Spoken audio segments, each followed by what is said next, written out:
Well, Zimbabweans go to the polls today to vote for a new president. The elections are the first since Robert Mugabe's removal from office. The 75-year-old President Emmerson Mnangagwa will be facing off with the 40-year-old Nelson Chamisa, a lawyer and pastor. Polls are placing the two neck and neck, with Mnangagwa having a slim lead over Chamisa, but it remains to be seen if the MDC leader will be allowed to even continue in the race. He's accused of violating the electoral code after continuing his campaign well past the deadline.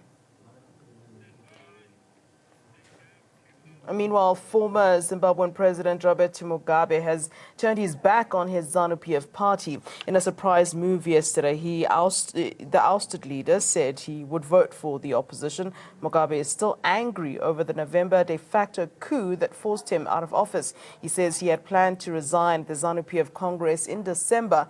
Mugabe says the political environment is now far from free. However, reports suggest otherwise. While there has been accounts of intimidation and coercion, there is a consensus that the process has been better than before. Mugabe had clung to power for 37 years before he was forced to step down. Well, he also expressed his views about the MDC's Nelson Chamisa. I must say very clearly, I cannot vote for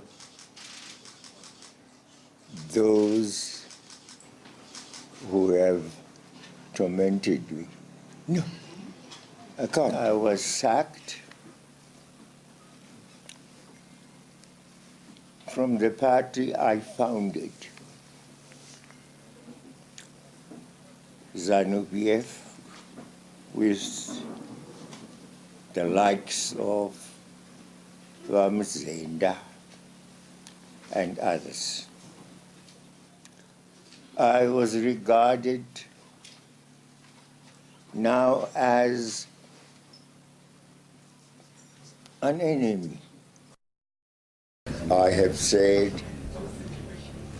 the two women don't seem to offer very much.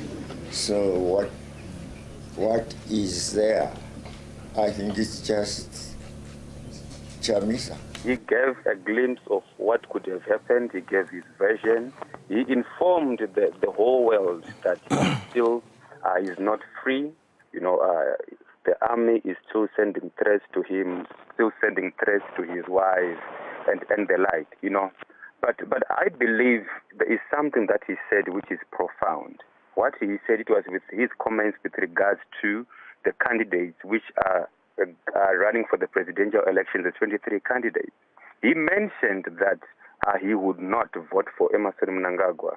And then in the alternative now will not be Joyce Mujuru or Thokozani Kupe, because they do not give any alternative or any solution or resolution to the situation of Zimbabwe. But then the hope of Zimbabwe, based on what he has seen in terms of the people, the numbers who have been attending rallies, and the influence and effect of Advocate Nelson Chamisa, the president of the MDC Alliance, I believe that is one of the profound things that the former president of Zimbabwe, Robert Mugabe, mentioned.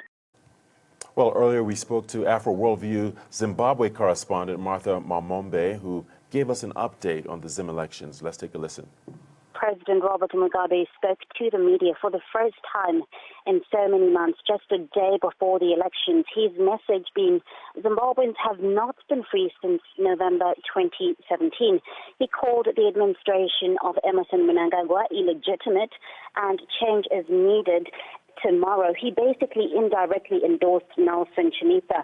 What is clear, though, is that 8 months after Mr. Mugabe stepped down, he is still very bitter about the process leading up to his dismissal. The former strongman has alluded to the fact that his cabinet has been poisoned by his enemies who connived against him and threatened to impeach him the day before he resigned last year. Now, Robert Mugabe says he can't vote for ZANU-PF come tomorrow because the party is responsible for his current state, with 23 candidates running for the presidency. He says he will have to choose between the other 22, excluding, of course, Emmerson Mnangagwa, his former close ally. Now, Mr. Mugabe also applauded Nelson Chamisa for his strong campaign, saying he stands a very strong chance at the presidency. Mr. Mugabe also said that change is coming to Zimbabwe tomorrow.